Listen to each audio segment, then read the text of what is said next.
Boa noite a todos. Mais uma vez, sentimos as bênçãos dos céus caírem sobre nós, porque Deus nos permite estarmos reunidos em seu nome e podermos desfrutar de mais uma das etapas tão essenciais para o nosso crescimento espiritual. Essa fase de vir à casa abençoada, esta casa de amor, luz e fé, para prosseguirmos no nosso tratamento espiritual. Como costumamos fazer, a gente faz o pedido, que na verdade é um convite e ao mesmo tempo um esclarecimento da importância de, no início, já envolvidos pelas energias do coral, pela energia da prece, pelos eflúvios superiores, que nós busquemos o máximo da concentração possível de nossos pensamentos nesse processo de reflexões que a gente vai desenvolver na noite de hoje.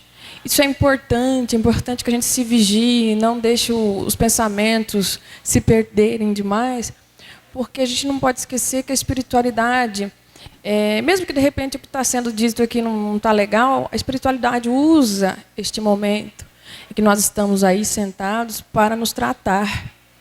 Também recolhe muitas das energias do nosso pensamento, da nossa sensibilidade, das nossas emoções, para nos ajudar e ajudar as diversas pessoas que estão no plano desencarnado e que também precisam de ajuda.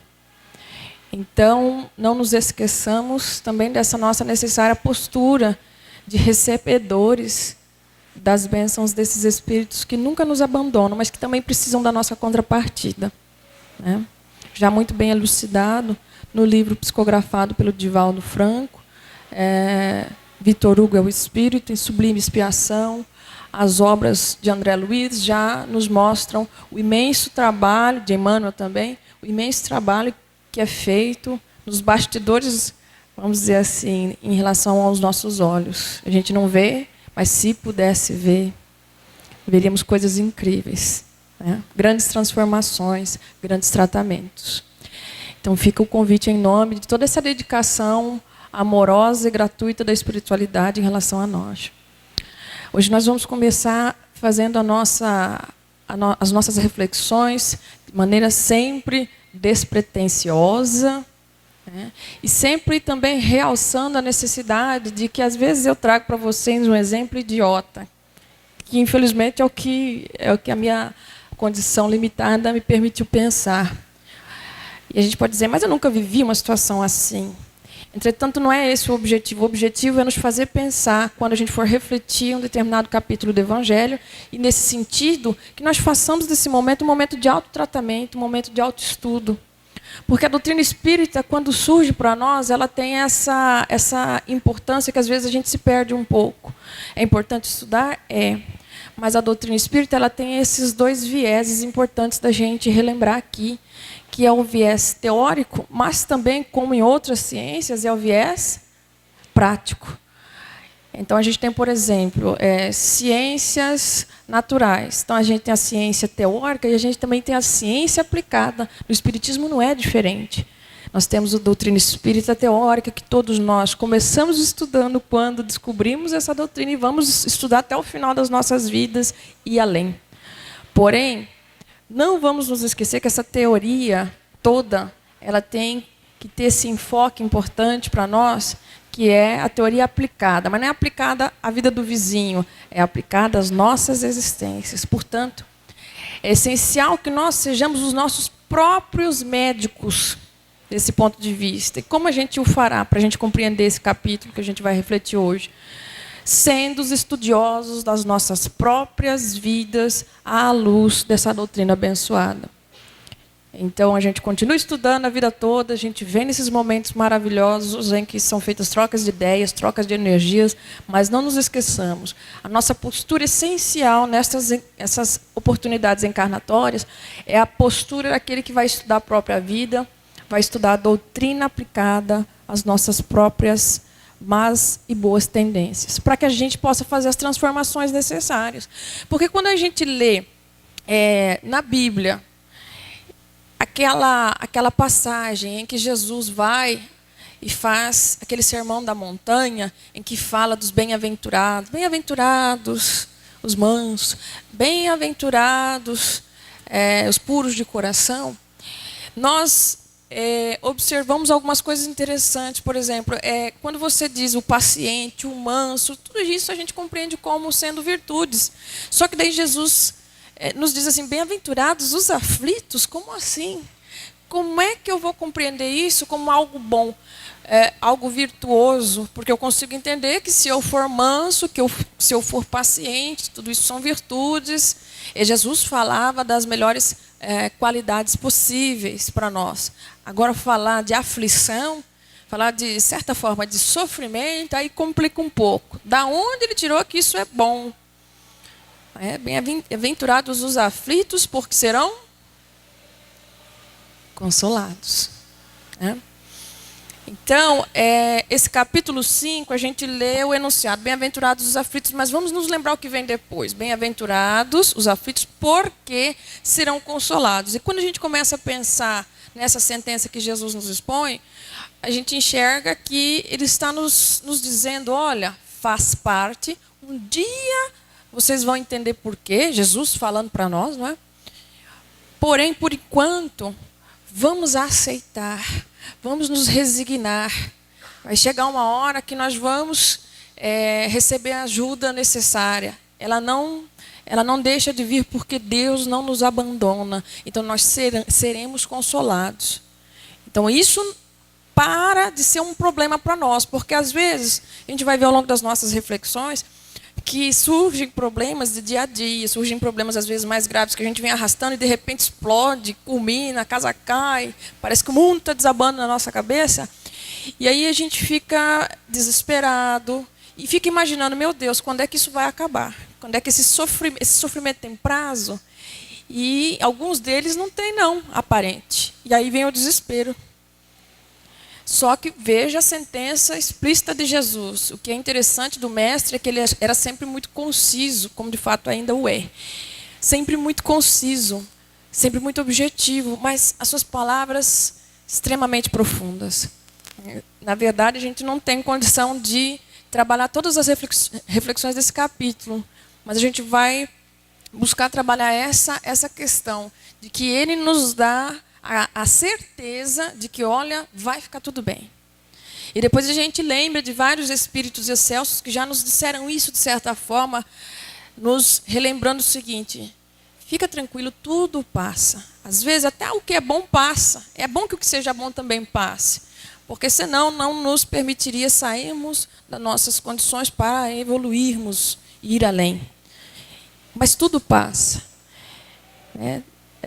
Joana de Ângeles nos fala, Sheila nos fala, Emmanuel nos fala. E, de certa forma, é o que Jesus já nos dizia. Fique tranquilo, tenha calma. Porque, se nós soubéssemos, enxergaríamos que uma das piores partes de um sofrimento, de uma aflição, é o desespero de nossa parte, é não saber o que fazer com aquilo. Por isso que a gente começa conversando aí sobre essa questão do espiritismo como uma doutrina que é aplicada, porque ela tem que levar o estudo das nossas rotinas diárias, né? E constante revisão e replanejamento das nossas existências, porque aceitamos esse comprometimento de vir para cá e desenvolvermos uma série de atividades. Só que o que a gente não contava, até contava, mas lá a história é outra, né? É que aqui nós teríamos dificuldades que são típicas desse mundo que ainda é de provas e expiações. Muitos de nós acabamos nos desesperando e nos perdemos nessa revolta, nos deixando envolver por essas energias e depois a gente não sabe o que fazer. Muitas das vezes a gente acaba sofrendo mais do que devia exatamente por causa disso. Então a gente precisa, primeiramente, a partir do momento que eu assumo a posição do estudante da minha própria vida, doutrina espírita aplicada à minha existência, então veja que nós temos essa necessidade de compreender que o espiritismo, enquanto doutrina, ele não vai salvar ninguém. Espiritismo é uma doutrina, é um conjunto de princípios. Porém, onde é que está o teor, entre aspas, salvador da doutrina? Exatamente a partir do momento que eu deixo de ser a entidade passiva e aceito ser a entidade ativa. Eu vou ser um médico de mim mesmo. Eu vou ser meu próprio juiz. Eu vou lutar pelos meus direitos. Eu vou me curar, né? Vou me melhorar. E aí sim a doutrina espírita vem com todas as suas benesses, porque, primeiro, a reforma íntima que ela nos proporciona, e segundo, que nós nos colocamos, por exatamente nos envolver por essa doutrina, numa posição de quem consegue receber ajuda. Porque, como já dissemos em algumas ocasiões, nessa casa, muitos de nós temos dificuldade, inclusive, de receber ajuda. Ainda não entendemos que nós não somos tão bons assim, a ponto de não precisar de ajuda nenhuma. Pelo contrário. É essencial a gente entender que, querendo ou não, nós somos espíritos, lembra, imperfeitos. Então não podemos querer ser aquilo que ainda não somos. Nós precisamos de ajuda e somos almas em tratamento. Então vamos constantemente buscar dirimir dúvidas, resolver problemas e conflitos, e a doutrina pode nos ajudar com isso, então por que não? Mas é preciso que nós enfrentemos algumas fontes das aflições com uma coragem que Jesus já mencionava em todas as suas parábolas. A coragem que é exigida do cristão. A coragem do enfrentamento, porque ninguém diz que vai ser fácil e nem é para ser fácil, porque senão a gente não progredia. E aí, essas fontes das nossas aflições, hoje a gente vai se focar na nossa reflexão em os conflitos. Mas, só lembrando, a gente tem outras fontes de aflição também, inclusive, cuja literatura espírita já mencionou e abordou e debateu infinitamente, né? Que é a questão, por exemplo, do medo, a questão da tristeza prolongada, que em certas ocasiões nós podemos acabar deixando nos envolver. Às vezes, a perda de um ente querido pode ser tão traumática que a tristeza pode se prolongar além do que deveria para nos ensinar. Todo grande trauma nos ensina. Na verdade, não era nem para ser trauma, era para ser uma dificuldade, um desafio, uma prova. E conforme nós passarmos por essa prova, nós vamos ter a superação deste problema e, portanto, o progresso espiritual. Mas a verdade é que nós somos seres que ainda precisamos de ajuda, muitas das vezes, para enfrentar alguns baques meio pesados, como é o caso de perda de entes tão queridos, tão amados. E, às vezes, por conta de um exemplo como esse, acabamos nos deixando envolver por uma tristeza que se alonga, que se estende e acaba nos prejudicando. Por quê? Porque a tristeza, como o medo, nos afeta diretamente a forma que vemos o nosso mundo. E como falamos agora anteriormente, no slide anterior, veja, é preciso que nós nos coloquemos na posição daquele que faz e trabalha a própria cura. A cura não vai vir necessariamente só porque eu quero. A cura envolve o eu faço. Buscai e achareis, lembra? Então, é essencial que nós enxerguemos essas condições que também nos causam aflição e que acabam nos prejudicando porque atrapalham a nossa sintonia com um plano mais alto, que é o plano que nos pode ajudar. Ou é o plano inferior? É claro que não. Não é um sofredor como nós que está no plano espiritual, um desencarnado, que vai nos ajudar. É alguém que já faz a sua luz brilhar, que já tem o conhecimento e já tem a evolução necessária para nos prestar esse auxílio. Só que eu preciso me ligar a ele. E para isso a sintonia é essencial. Orai e vigiai. Quando eu busco esse processo da oração, eu elevo a minha sintonia e eu me entrego a Deus. Nesse momento, eu aceito também, ou pelo menos fico mais suscetível a aceitar a minha condição de sofredor, de aflito. Mas quando eu me vigio, eu estou agindo e eu estou procurando também dar a contrapartida que os espíritos superiores precisam para nos ajudar. Então, o medo, por exemplo, medo em excesso. Tem alguns medos, medo de altura, um certo medo de cair daqui, mas não é nada que a gente não consiga resolver. Mas medo, inclusive quando diz respeito a certas questões dos nossos relacionamentos, é essencial que a gente tenha clareza e controle saiba trabalhá-los da melhor maneira possível, porque também, como, por exemplo, a irritabilidade, né, por falta de vigilância nossa, tendem, infelizmente, a nos reduzir imensamente a sintonia com os espíritos superiores, com as forças da natureza e, por consequência, nos atrapalham muito, gerando futuramente aflições que às vezes a gente nem acha que é fruto, né, dessa nossa fragilidade, essa nossa facilidade de ficar irritado, a irritabilidade, tudo isso, se controlado por nós, se vigiado e trabalhado por nós, pode nos favorecer a não permanecermos aflitos. Então veja que a aflição, ela também tem um lado relativo. A aflição é relativa, como a gente vai ver.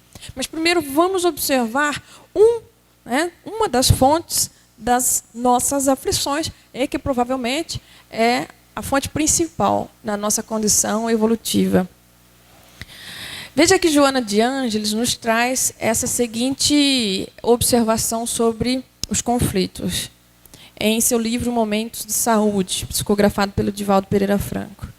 Os conflitos resultam igualmente das ambições insatisfeitas, dos desejos frustrados, das manifestações íntimas que ficaram recalcadas sem o concurso da razão. É o eu quero, mas eu não posso. É o eu quero, mas não me deixam. É o eu quero em primeiro lugar. Eu quero, mas não devo. De repente eu quero ter um envolvimento com aquela mulher ou com aquele homem, mas ele ou ela tem um esposo, uma esposa. Então eu posso até querer, mas eu não devo. Né? E há de se pensar, né? Assunto para se discutir conosco mesmo na nossa autoanálise diária. Mas por que eu estou querendo algo que eu sei que eu não devo? Ou que pelo menos, né, não deveria ser assim. Então os conflitos surgem sempre dessa condição de diferença que surge em nós. Algo que encontra obstáculo para ser efetivado por nós. Uma ação que encontra um obstáculo para ser efetivado por nós. Às vezes nós estamos agindo como mediadores de conflitos dentro de casa. Né? E eles não são poucos, são. Na nossa vida cotidiana, eles são muitos. E alguns exemplos. Como eu disse, os exemplos comuns meus. Às vezes você tem um irmão. O irmão é promíscuo, não valoriza pai, não valoriza a mãe. E você ama e valoriza, sim, enxerga, porque ninguém é igual, não é? Enxerga o valor do pai, enxerga o valor da mãe, faz o possível para agradá-lo, mas você nota que a mãe e o pai sofrem por conta do trabalho que, de repente, o irmão dá. E aí nós vivemos aquele conflito de o que eu faço com esse irmão, como é que eu vou abordá-lo, como é que eu vou trabalhar com ele. Em alguns casos, nós nos revoltamos e o rechaçamos, porque se torna proibitiva a convivência com uma pessoa assim. Né? Porque é um conflito e nós não conseguimos resolvê-lo. Então, uma das formas fáceis da gente reagir é larga para lá, deixa para lá, e ele que se vire, eu não quero papo com ele, e acabamos nos tornando estranhos de pessoas com as quais nós deveríamos ter um contato e um relacionamento minimamente suficiente para a gente ter sucesso nos compromissos que firmamos nesta terra.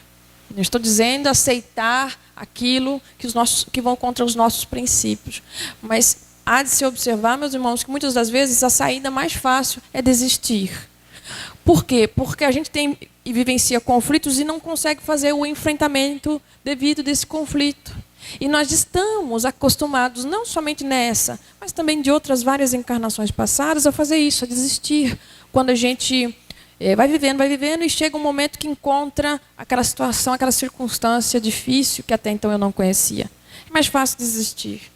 Casos de pessoas que enfrentam conflitos internos. A gente falou, né, um conflito que envolve terceiros. Mas e aquele conflito interno? Por exemplo, uma doença que surge do nada, a vida estava indo super bem. E aí, de repente, surge uma prova deste calibre, deste quilate. E a gente tem que enfrentar. A gente tem que responder à vida da mesma maneira que ela espera que a gente responda.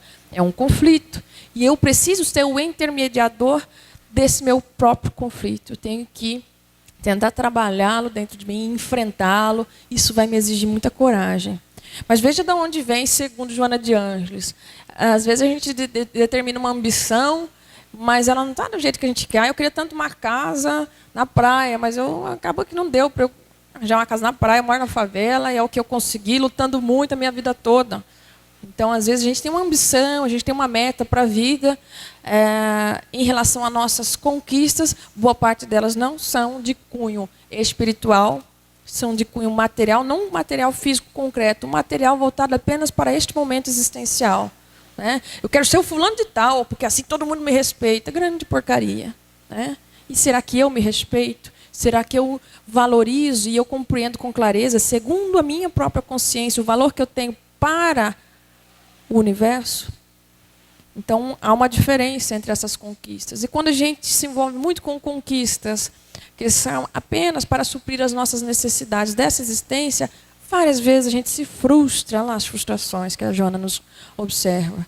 E aí, quando a gente se frustra, surge um conflito e a gente faz de conta que esse conflito não existe. Pior besteira que a gente faz. Faz de, eu estou cansada de falar para essa criatura que não é assim que funciona, meu filho não entende, não faz nada do que eu peço, estou cansada, deixa ele lá, larga a mão. Estou cansado de explicar para essa pessoa, o meu aluno, ele não entende, eu vou ignorar ele dentro da minha sala de aula. Estou cansado de ser a pessoa aqui que fala para os quatro ventos e ninguém me ouve. Também agora vou ignorar todo mundo, não quero saber de ninguém. Não adianta ignorar o problema, porque o que a gente chama de problema é um conflito que surgiu exatamente para servir ao nosso processo transformador. E esse conflito, quando eu o ignoro, eu faço de conta que ele não existe, ele gera um desequilíbrio interno que eu não vejo, porque é de cunho espiritual. E aí olha o que a Joana nos fala. Quando não digerido, transforma-se em expressão emocional do quê? De desajuste, lógico. Somatizando, às vezes, distonias orgânicas que abrem espaço para a instalação de várias doenças. Então, Joana de Ângeles, ela vai lá na ponta extrema e nos diz, olha, o conflito existe, vamos resolvê-lo do jeito que der. Ninguém precisa também ficar se culpando porque ele não resolveu, não houve a solução do jeito que a gente queria, ou que a gente imaginava ideal. Mas não dá para ficar se escondendo, atrás da correria do dia, atrás de desculpas, quaisquer que sejam. O enfrentamento tem que ser feito, porque senão a gente guarda, faz de conta que não está nada acontecendo. A gente guarda e aí, lá na ponta extrema, porque tem uma série de situações que podem acontecer até isso acontecer, eu vou guardando essa energia e vamos empedrando essas distonias de forma a impregnar no nosso perispírito, e daí para o corpo é um pulo. Então, a água, por exemplo, quando eu ofereço uma temperatura muito baixa para ela, quando eu roubo o calor dela, a água no seu estado líquido, o que acontece com ela? Ela vira gelo, ela empedra. E nós, quando roubamos de nós a chance de mantermos energia salutar e circulando em torno de nós mesmos, através dos nossos pensamentos, através da nossa postura mediante a vida, nós, entre aspas, empedramos certos tipos de emoções desajustadas. E não ache que isso não terá consequência, terá. Muitas das vezes, por isso que a gente comenta da importância de, super despretensiosamente, a gente se entender um pouco como um necessitado espiritual, que precisa de tratamento. Porque muitos de nós trazemos essas distonias, cada um vai pensar aí, porque esse é um momento de autorreflexão. Só que a gente faz de conta que não tem nada, a gente está muito vinculado a esse negócio de doente saudável e não enxerga que tem um gradiente entre o doente e o saudável. Não vê que não é 880 assim, não enxerga que tem casos e casos. Tem aquele caso mais grave em que já está somatizando, a pessoa já está desenvolvendo problemas de uma enxaqueca que não cura, de um problema intestinal que está sempre desarranjado, uma dor na coluna que não passa. Aí a gente fica brincando, inclusive de uma forma extremamente desnecessária, isso aí é encosto. Joga a culpa no obsessor. Isso aí é o obsessor que está fazendo isso comigo, etc. E tal. E não nota que, na verdade, desde o começo, a nossa postura frente à vida é quem permitiu que essas energias se instalassem e nos tornassem, pelo menos temporariamente, doentes da alma. Tudo porque lá na ponta extrema, inicial, a nossa postura frente aos conflitos, cada um vai pensar nos vários conflitos que tem na nossa vida cotidiana, não foram devidamente enfrentados. precisam ser enfrentados, primeira coisa. É claro que tem conflitos, particularmente, quando a gente pensa num conflito que envolve terceiras pessoas, várias pessoas, é mais complicado, né? Quando é um conflito de dois, um pouquinho mais fácil. E quando é um conflito só interno, é ainda mais fácil. Mas quem de nós pode dizer que possui conflitos internos e que lida tão bem com eles assim? Muitos de nós nem sequer esse conflito interno, que depende apenas da nossa boa vontade, da nossa condição, da nossa postura de estudiosos de nós mesmos, consegue resolvê-los adequadamente. Então, a primeira importante reflexão, vamos nos ajustar à postura frente à vida, corajosa, porque haja coragem, né, para sair da zona de conforto, de aquele que busca o seu próprio tratamento, aquele que enfrenta os problemas. Eu estava dando aula hoje, eu achei uma coisa interessante, os meus alunos estavam confundindo dureza com tenacidade, que é uma característica física de alguns materiais. E aí eu dei um exemplo que depois eu saí da sala e falei assim, nossa, esse exemplo eu tenho que levar, porque eu usei o que acontece na qualificação verbal que a gente dá para uma pessoa. Aquele fulano é duro, uma pessoa dura, né? Ou aquele fulano é tenaz. E eles entenderam. Então eu vou compartilhar com vocês. A ideia é a seguinte, o duro quer dizer aquele que não cede. Se ceder, ele se quebra, que é o orgulhoso, né? Orgulhoso demais não aceita. As coisas têm que ser daquele jeito dele. Ele é duro. Uma pessoa dura. O tenaz é aquele que é resistente. Imagina aquela mãe solteira que trabalhou a vida toda, não sabe nem onde o pai dos filhos, porque o pai dos filhos ou desencarnou ou foi embora, mas ela não se deixou derrubar, foi lá, foi à luta, enfrentou as situações difíceis, formou seus filhos e ainda tudo com um sorriso no rosto. Uma pessoa resistente às intempéries das nossas existências carnais. Mas está lá, firme e forte, continua. Às vezes tem uma doença grave que lhe abate, às vezes no auge da sua vida corpórea, e está lá, firme. Às vezes esbanja a vitalidade espiritual, que nos faz até, inclusive, nos envergonhar da nossa, né, quando dispõe de uma certa saúde física. Essas são as pessoas tenazes. Sejamos tenazes, não duros. Quando nós buscamos a resolução do conflito, nós estamos buscando a vivência de enfrentar, fazer um enfrentamento devido, porque a gente sabe, do ponto de vista espiritual, que isso significa crescimento nosso. E Jesus nos asseverava, olha, vai, luta, buscai e achareis, porque mesmo em meio à aflição, mesmo em meio aos sofrimentos, haverá auxílio. Serão consolados. Mas não nos esqueçamos que essa consolação depende de nós. Pode parecer difícil sair de uma situação desgastante para uma outra agradável. E é, realmente. No entanto, toda aprendizagem exige a repetição da experiência até a sua fixação em definitivo. Do mesmo modo, a aquisição de valores e padrões de felicidade vai além do simples querer. Eu quero tanto ser feliz, eu quero tanto ter alegria de viver, eu quero tanto me curar, eu quero tanto ser uma pessoa melhor, mas e o que eu estou fazendo para vivenciar isso aí? Porque sofrimento não tem jeito, meus irmãos, enquanto nós formos incompletos, imperfeitos, ele vai fazer parte das nossas rotinas. Mas a questão está, por isso a aflição é relativa, como eu enfrento isso. Só que primeiro eu tenho que buscar enfrentar, não é? Não adianta cruzar o braço e colocar a culpa no pai, na mãe, na vida. Enquanto devido enfrentamento eu não faço. Muitas oportunidades, não passei no vestibular. Muitas oportunidades da vida a gente perde porque fica reclamando demais. E fica jogando, projetando, né, as energias daquilo que não deu certo, a causa daquilo que não deu certo na vida, ou seja lá no que for.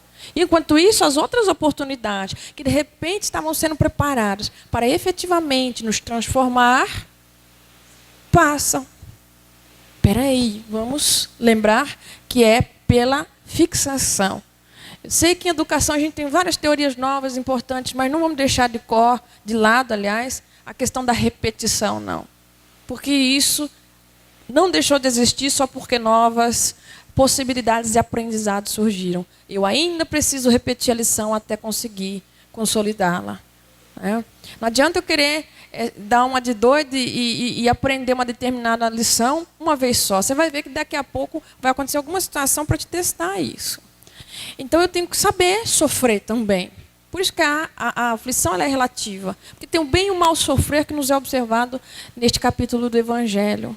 Quando eu assumo aquela postura que comentamos agora há pouco, eu vou buscar sofrer bem. Né? Não tem aquela passagem do Chico, né? É para morrer, então morre com educação. Né? Sofre, mas sofre continente, sofre resistindo, sofre da melhor maneira que nós pudermos. A gente vai chorar, gente, com certeza, em certas situações de dificuldade. Porque nós somos ainda seres que precisamos de aprendizado, de reajuste. Mas a gente tem que se fazer a seguinte pergunta às nossas consciências. Essa situação que eu tive que enfrentar, esse conflito que eu tive que viver, eu vivenciei da melhor maneira que eu podia? Então, nós vamos ter que fazer o seguinte exercício. Vamos olhar lá atrás e ver que, de repente, houveram situações que deu certo, que eu enfrentei bem. Então, por que agora eu estou tendo tanta dificuldade para enfrentar essa situação? Não é? Então, há de se pensar, mais uma vez, exercício de autoanálise nossa.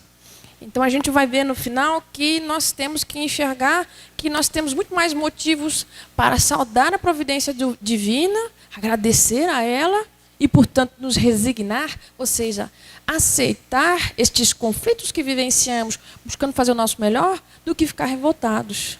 Porque da parte dos espíritos superiores, ou seja, da parte de Deus, Ele está nos ajudando. Mas cadê que a gente enxerga? Principalmente quando a dor é grande. Então, vamos fazer algumas observações interessantes. Veja que a gente tem motivos para se resignar, que sejam presentes. E depois a gente vai ver aqui, que nós vamos ter provas positivas e negativas. A gente vai falar desses motivos de resignação que dizem respeito aos conflitos que surgem, aos sofrimentos que surgem e que são de fonte aqui, dessa vida mesmo, e depois de vidas passadas. Veja que eu vou vivenciar no dia a dia provas que são positivas. Eu chamei elas de positivas para a gente entender. Positivas e negativas. Qual a diferença? As positivas são aquelas que não necessariamente nos causam um problema desagradável, uma situação, uma sensação desagradável de momento, para que nós passemos por essas provas. Imagina a prova igual na escola mesmo. Né? Imagina uma prova divertida. Por exemplo, o teu professor surge para você, sei lá, o curso que você quer imaginar aí, na sua reflexão, e diz assim, olha, hoje o nosso objetivo é estudar, vamos supor, a nossa coordenação motora. Aí ele te coloca para brincar de amarelinha. É divertido, não dói, não nos traz desagrado algum, pelo contrário, é legal. Então, são provas positivas que não necessariamente existem para nos causar algum desagrado. Elas existem, e vou dizer mais, são extremamente comuns. Isso para a gente enxergar o quanto, na verdade, temos muito mais a agradecer, porque a gente é muito mais credor do que... aí tem um saldo positivo, devedor do que credor da providência divina. Então, essas provas positivas, eu dei o exemplo da paciência, quando, por exemplo, a gente enxerga que é uma virtude que deve ser desenvolvida, e, por exemplo, em relação a uma aflição, eu tenho essa possibilidade de desenvolver a paciência pelo meu livre-arbítrio, e que não vai me causar algo necessariamente desagradável. Então, vamos supor, você num sábado, está de boa, tem seu tempo livre, vai no mercado. E não estava esperando, mas tem uma certa fila no mercado. Fila. Mas não precisa ser desagradável. É uma prova, um teste a nossa paciência. Mas não precisa ser desagradável. Entrar na fila, de repente a gente já está fazendo. Tem muitas pessoas que fazem isso. Daqui a pouco estão conversando com quem está na frente, quem está atrás. Os mais tecnológicos, doutor Mário, doutor Cláudio, usam celular, né? Enquanto a fila está andando, está lá, às vezes jogando, Candy Crush Saga, que a turma gosta de jogar, ou está lendo o livro dos espíritos, porque com essa nova tecnologia vem tudo ali, em formatos que você pode ler no seu celular. Está lendo o livro dos espíritos, está estudando, está vendo o Facebook. Né? Dali a pouco chegou a sua vez. Ai, que legal. Demorou um pouquinho? Demorou, até além da conta. mas não foi tão difícil assim, foi. Fica, então, a critério da nossa escolha se essa prova vai ser tão desagradável assim. Na verdade, é uma prova que eu chamo de positiva, porque, dependendo do que nós façamos, pode até ser divertida. Mas aí tem a chamada prova negativa. Porque é o seguinte, o que mais existe na nossa vida, faça você a sua autoanálise. São as provas positivas. Porque elas são pequenininhas e várias. Todos os dias, pensa o que você viveu. Na hora que você acordou até aqui, o tênis sumiu, o gato comeu. Aí você fica na escolha. Eu brigo com esse gato, eu brigo com esse cachorro, ou eu rio da situação e coloco um tênis novo. Tudo isso é teste. Mas a gente não está vendo, porque a gente tem mania de grandeza, que é aquele teste escabroso, gigantesco. Não duvidemos. Ele vai aparecer. Eu chamei ele de teste ou prova negativa. Negativa no sentido da sensação que pode nos trazer, porque as aflições, aqui a gente está propondo a ideia de que são relativas. Então, mais uma vez, é o mesmo exercício da paciência. Eu dei a ideia da mãe, né? Que o filho chega para ela, o filho aos seus 18 anos, é um menino responsável, é um menino que se dedica, e ele vira para a mãe ao sábado à noite: mãe, estou saindo, eu vou tomar um chopinho ali com os amigos e tal, e aí a mãe pergunta, mãe zelosa: onde você vai ficar, meu filho? Eu vou no bar 3, né, da rua 3. Aí a mãe fala assim: olha, mas você deixa o celular ligado, tá, filha? Não, tudo bem, mãe, eu vou ficar online aí para a senhora saber onde eu estou. Aí chega lá, o filho se distrai e nem dá atenção ao celular. Quando viu, o celular já está no silencioso e já tinha avisado que voltaria para casa, não dormiria na casa de ninguém. Aí a mãe tenta dormir. Que mãe consegue dormir depois de uma dessa, né? Tem mães mais treinadas aí que deita e dorme e só acorda no outro dia. Algumas outras fazem de conta que está tudo certo. Imagina, né? Está tudo certo. Mas começam a ficar meio assim: ai, meu filho saiu, tal, perigo, essa cidade é violenta. Mas tá bom. E aí ligou a televisão, passa, né, aquelas notícias de última hora dizendo que aconteceu um acidente, pegou fogo numa boate, assim, assada. A mãe desespera, começa a ligar para o filho, aquele desespero: ai, meu Deus. E o filho não atende, porque colocou o celular no silencioso. Esse menino não chega, a mãe desespera, começa a ligar para todo mundo, liga para as mães dos amigos, até que não foram junto com o filho, para ver e tentar conectar ele, sabe da situação. A mãe entra em prantos, fica agoniada, acorda o marido, que estava dormindo, tem que acordar cedo no outro dia. E aí, dali a pouco, chega o filho: e aí, mãe, tudo bem? Mas você não dormiu ainda? Meu filho pegou fogo na boate que você estava. Eu estou aqui desesperada, menina. Dali a pouco muda, né? Raiva. Por que você não atende esse telefone? Eu estou ligando que nem uma louca. Aí ela abraça. Olha que variação de emoções. Aí ela abraça: oh, meu filho, graças a Deus. E chora. Graças a Deus você está vivo. Se ela, de repente, tivesse se exercido... Apesar que eu vou fazer... Por isso que eu disse que os meus exemplos são idiotas. Porque uma mãe, gente... Para mim, mãe está justificada. Porque mãe é mãe. Mas se nós, uma postura como essa, e a gente vai pensar nos casos que a gente vive nas nossas situações cotidianas, tivéssemos aproveitado e nos saído 100% nas provinhas pequenas, que eu as chamei aqui de positivas, pela repetição, quando chegasse uma prova difícil, eu conseguiria uma nota legal. Imagina as provas mensais, semanais e bimestrais. Se eu não dou valor na prova semanal, só na bimestral, ou nem essa, quando chega no simulado, que é feito no final do semestre, quando tendo toda a matéria, eu vou me sair bem? Não. Porque eu não valorizei as pequenininhas, porque era pouco conteúdo, não vou nem estudar. E aí, no final das contas, quando eu vou provar se eu aprendi de verdade, através do assunto acumulado, qual não é a minha surpresa quando eu vejo que eu ainda não estou assim tão bom quanto o meu orgulho diz que eu estou?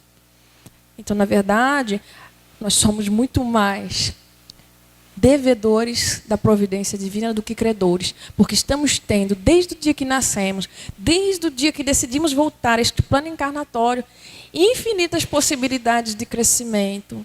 Mas muitas das vezes a gente negligencia isso porque não faz o devido enfrentamento destes conflitos. É necessário criar automatismos todos os dias, então. As provinhas pequenas, essas bobagenzinhas que a gente vive todo dia, quer ver um exemplo que todo mundo vai saber, quem tem carteira motorista aqui? No trânsito. Eita! Não tem, eu acho que situação mais esclarecedora para nos fazer entender quanto à questão do trânsito. O trânsito nos testa de todas as maneiras.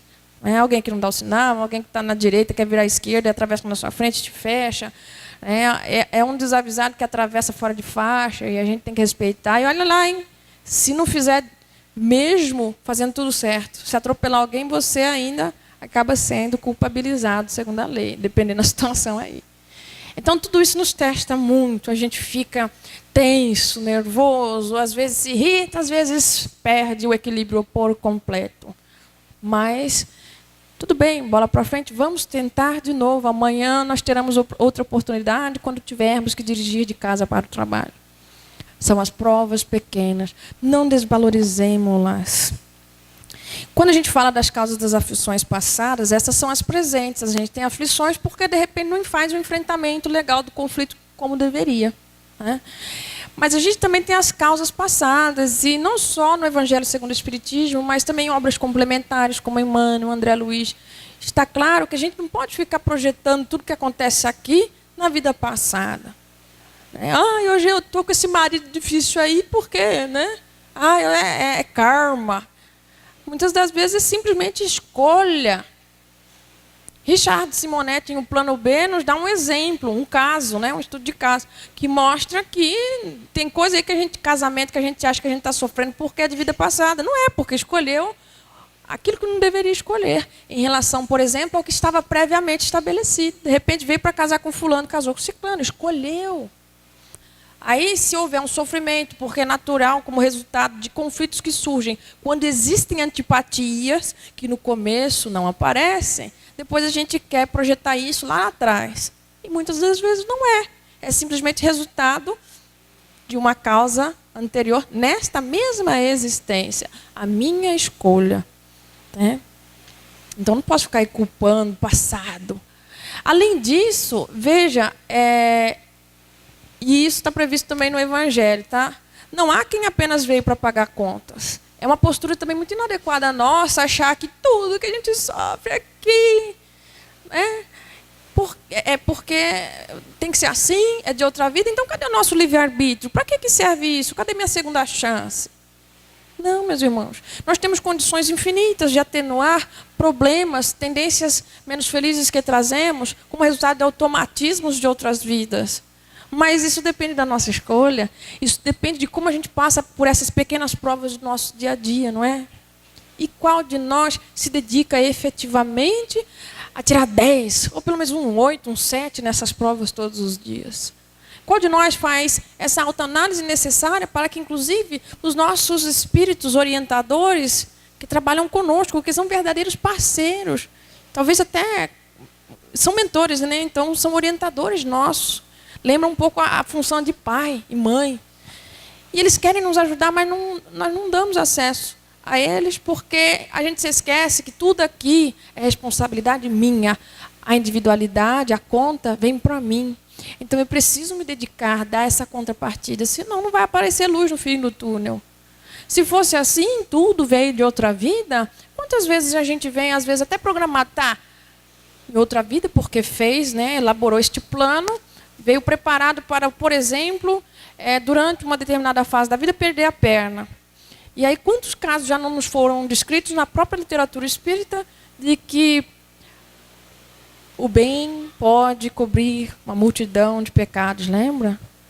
Então, porque ele se dedicou, porque ele enfrentou certos conflitos, porque ele aceitou resignado o seu quinhão nesta existência de dor e de sofrimento, isso acaba servindo muitas das vezes como uma atenuante para certas, inclusive certas situações que até mesmo tinham sido programadas antes dele reencarnar. E aí veio para amputar uma perna, acaba que aconteceu um probleminha lá, perde só o dedo. Né? Venho para ter a tendência a desenvolver, como em alguns livros que a gente anda lendo, câncer. E aí, pelo envolvimento com as forças superiores ao longo da sua trajetória, acaba que nem desenvolve. Tinha até a propensão, mas não desenvolve. Então, a gente se esquece que o aflito, ele é abençoado porque ele está se curando. Mas isso quando? Quando a gente se resigna, quando a gente aceita a nossa posição de quem tem que se melhorar e cuja responsabilidade unicamente é nossa. Não há mais tempo, meus irmãos. É necessário que a gente faça esse processo de transformação, aceitando a nossa condição como aquele que precisa de tratamento urgentemente. Porque a espiritualidade nos informa que várias vezes muitos, mesmo esclarecidos, estão chegando no plano espiritual desacorçoados, perdidos e desequilibrados. Por quê? Porque talvez nos envolvemos demais com o nosso próprio orgulho ou com as questões que dizem respeito às nossas necessidades desta existência, ao aceitarmos-nos como seres em evolução, que precisam sempre ter em vista como estrela orientadora as nossas necessidades enquanto espíritos eternos. Enquanto espírito que sofre, sim, mas tem que ser tenaz, tem que resistir, tem que ser firme, cambaleante talvez de vez em quando, mas firme, porque a luz se derrama sobre nós o tempo todo. Não vamos negá-la, precisamos aceitá-la, mas para isso o primeiro passo é nosso. A espiritualidade nos abraça, mas primeiro vamos buscar esse enfrentamento. Assim produziremos muito mais do que bons frutos. Excelentes frutos que não só nos ajudarão a cobrir uma multidão de pecados, seja da vida passada ou desta vida, mas também consolarão as nossas almas, para que possamos seguir e trilhar o caminho do bem, felizes, porque fizemos a devida conquista, a conquista da alma, do espírito imortal, que só consegue sentir felicidade verdadeira quando supera uma situação de conflito, uma situação difícil, uma situação que não era fácil. Que a luz do Mestre Jesus nos oriente de volta aos nossos lares, firmes, confiantes, tenazes, para que a gente possa prosseguir no mais além durante o nosso sono físico, neste processo de cura e tratamento de nossas almas necessitadas. Seja conosco, hoje, agora e sempre. Obrigada.